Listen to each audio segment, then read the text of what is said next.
This is the Calc with Applications review of our Algebra review unit.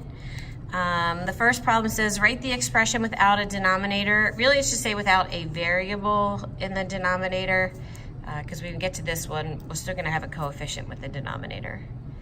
So my first step for A is I'm going to rewrite the radical as an exponent, both in the numerator term and the denominator, and I'm going to put each numerator part over the denominator. So that's 6x to the third over x to the half.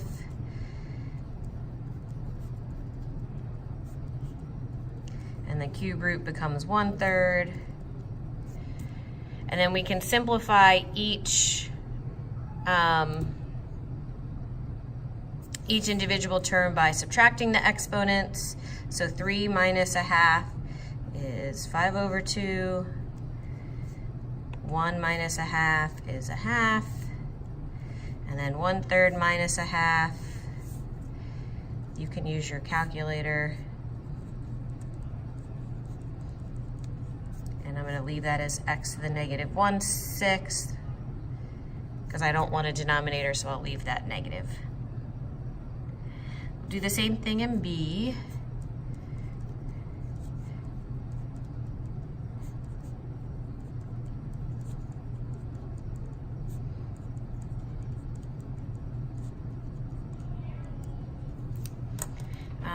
When you put your exponents, like when you do 6 minus 1/3, do not put that decimal as the exponent. It has to be a fraction. So I can divide 4 by 2 and then combine my x's. 3 doesn't divide by 2, so I'm just going to leave the coefficient as 3/2. So there's the math button, enter, enter. We'll change that decimal to a fraction for you.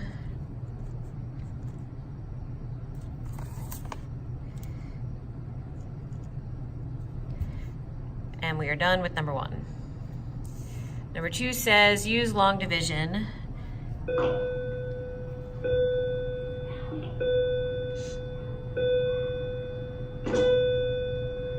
Okay, so I'm going to start by doing x cubed divided by x, which is x squared. I put that as my quotient answer, and I line it up over the term that's x squared. Then we multiply it back, x squared times x squared times -4, subtract. Bring everything else down. Then we're going to do that all again. 2x squared divided by x, which is 2x. Multiply, so 2x times x, 2x times -4, subtract. Then -22 plus 8, bring down the 40, subtract. I'm sorry, we subtracted. Now we divide again. So -14x divided by x is -14. Multiply it back, -14 times x, -14 times -4, subtract. And then your remainder, we say plus the remainder over the divisor. So this is your entire answer. Do the same thing in B. X squared divided by x is x. Multiply it back. Subtract. And those all subtract to 0. So I bring down the -12, and that doesn't divide by x, so that's my remainder.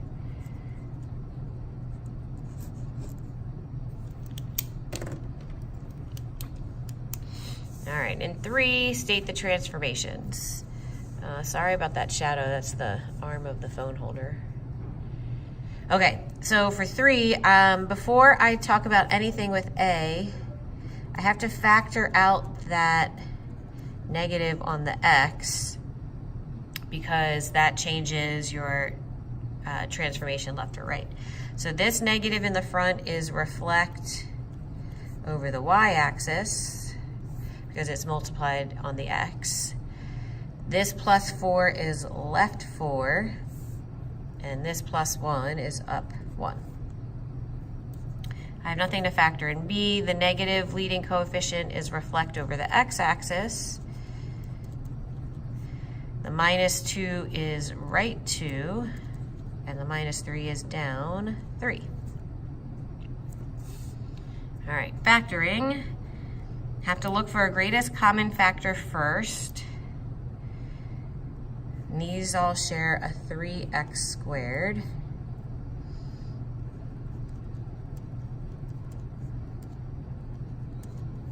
So I'm going to divide each term by 3x squared. Then we have to factor again. I'll do box method for this one. So 2 times negative 2 is negative 4. So 1 and 4, or 2 and 2. But I want to add to negative 3. So we'll do 1 and negative 4. So this term goes here. This term goes here. And I'll do 1x and negative 4x. So to get our factors, the only way to multiply to negative 2 is negative 2 and 1. And they have to go in that order because of this box, because then 1 times x is x, and x times 2x is 2x squared, and then check 2x, negative 2, that is negative 4. So we get 2x plus 1, x minus 2. There's a greatest common factor here again of 5x.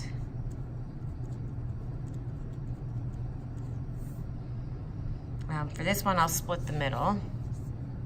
So 8 times negative 1 is negative 8. So that's 1 and 8, 2 and 4. This doesn't have to be a 2 and 4.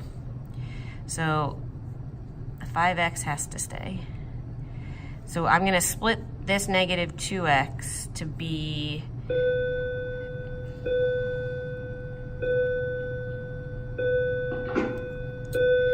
a positive 2 and a negative 4x. So positive 2x, negative 4x.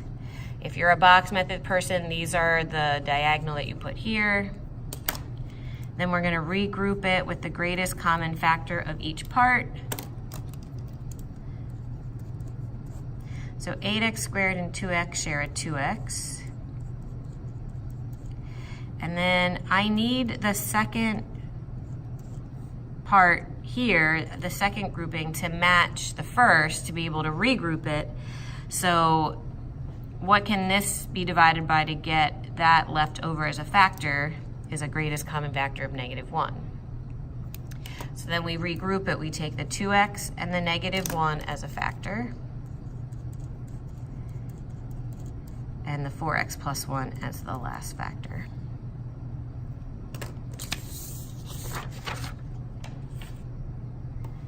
Okay, simplify. I recommend writing the binomial times itself. Then you can FOIL, box method, distribute, whatever your preference is for multiplying. And combine your like terms.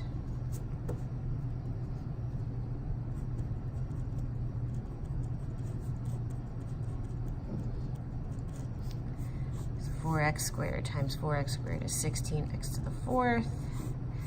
That's 16x squared. Another 16x squared. It's a lot of 16s, wow.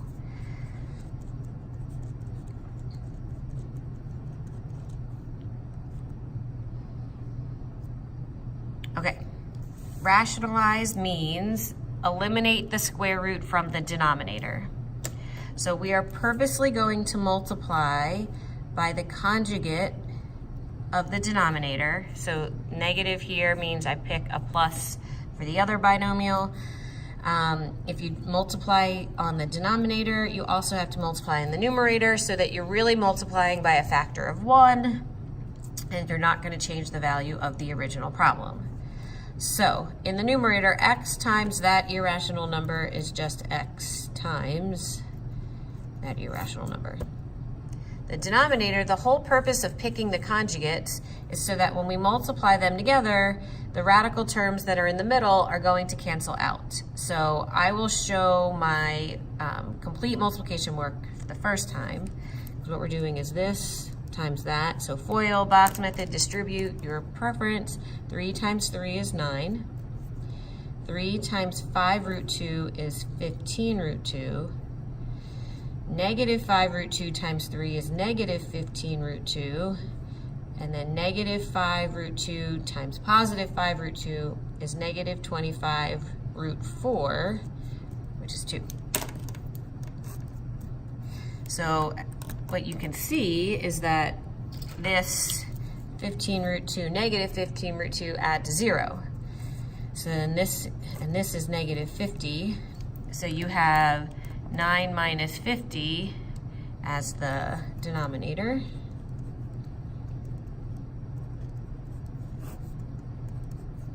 And this is a correct answer. It just looks funny with the negative in the denominator. So I like to write it in the numerator. And do the same thing with B. The conjugate of root 3 plus 1 is root 3 minus 1. So the numerator is 2 times that irrational number. And then the denominator is root 3 times root 3. We know the middle terms are going to cancel. Root 3 times negative 1 and 1 times root 3 add to 0. And then 1 times negative 1 is negative 1. So the denominator simplifies to 2. And 2 divided by itself is 1. So your final answer is root 3 minus 1. Okay, simplify the complex fraction. In A, we already have one fraction divided by one fraction, except this denominator needs to be factored. So let's factor it. We got the numerator, and I like to write it times itself instead of squared because eventually I'm going to divide. So all of that over what multiplies to negative 4 that adds to negative 3. And that's a difference of squares, so it's x plus 2, x minus 2, more conjugates. Okay, so now we can multiply by the reciprocal of the denominator. So the numerator gets rewritten. Then we're going to multiply by the reciprocal of the denominator, so we get x plus 2, x minus 2 in the numerator, x minus 4, x plus 1 in the denominator. And now I need to look for pairs of factors that can divide to 1, like x minus 4, x minus 4, x minus 2, x minus 2. So the remaining factors, x plus 2, x minus 2, x plus 1, give us our solution. In B, I can't multiply by the reciprocal until I make one fraction in the numerator and one fraction in the denominator. So the numerator needs a common denominator of 5. So that becomes x minus 40 over 5. And the denominator's common denominator is 5x times x minus 2. So this expression needs the 5x. This one needs the x minus 2. So as I rewrite that, I'm going to distribute the 2. So that's 2x minus 4 plus, this is going to become 30x squared. And then the common denominator. Oops, sorry, you can't see that. There's the common denominator. Now I can multiply by the reciprocal of the denominator. And this quadratic, I'm going to rewrite in standard form. So the only terms that divide to 1 is the 5 divided by 5. So our final answer is x minus 40 times x minus 2 all over 30x squared plus 2x minus 4.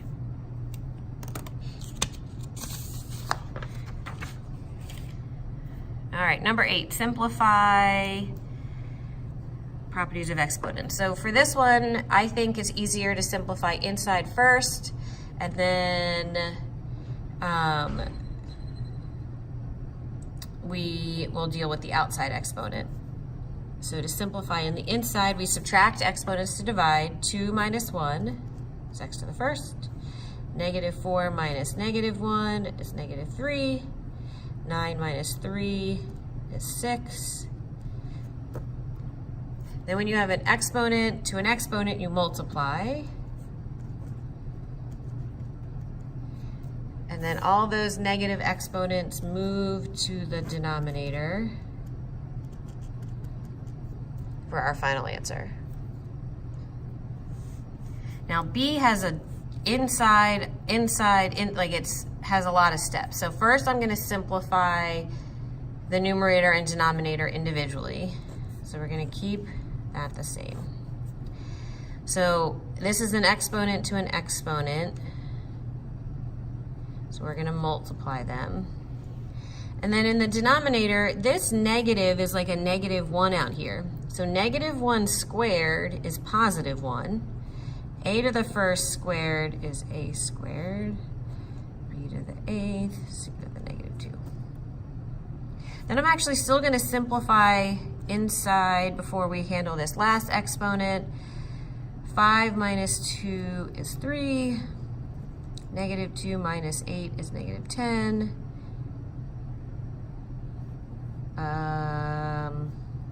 There's nothing to simplify with the C. So now everything gets to the negative 3 power.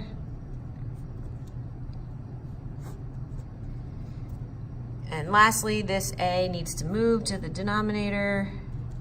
So we get B to the 30th over A to the 9th, C to the 6th.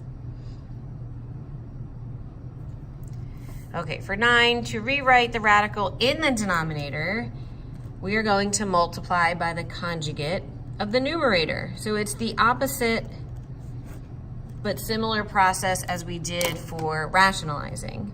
So I'm purposely going to choose square root of 7 minus x plus root 7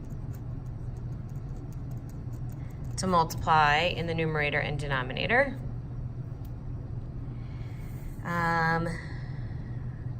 So the denominator stays x times these radicals. So then my numerator, when I multiply, root 7 minus x times itself is just 7 minus x. We know because we picked conjugates that the outside and the inside, when we multiply, are going to add to 0. So my last step is negative root 7 times positive root 7 is negative 7. Oh, 7 minus 7 is 0.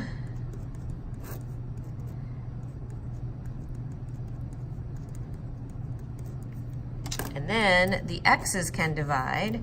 So our final answer is negative 1 over the square root of 7 minus x plus root 7. For B,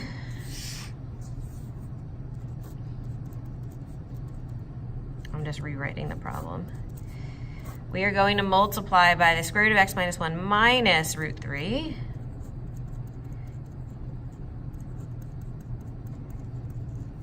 Again, you have to multiply by 1, a form of 1, since we don't want to change the value, we just want to change the way it looks. So the denominator stays like that. The numerator multiplying these binomials. Square root of x minus 1 times itself is x minus 1. That times the negative root 3 and this times the positive root 3 are going to add to 0. And then lastly, root 3 times negative root 3 is negative 3. So now the only thing we can simplify is negative 1 minus 3.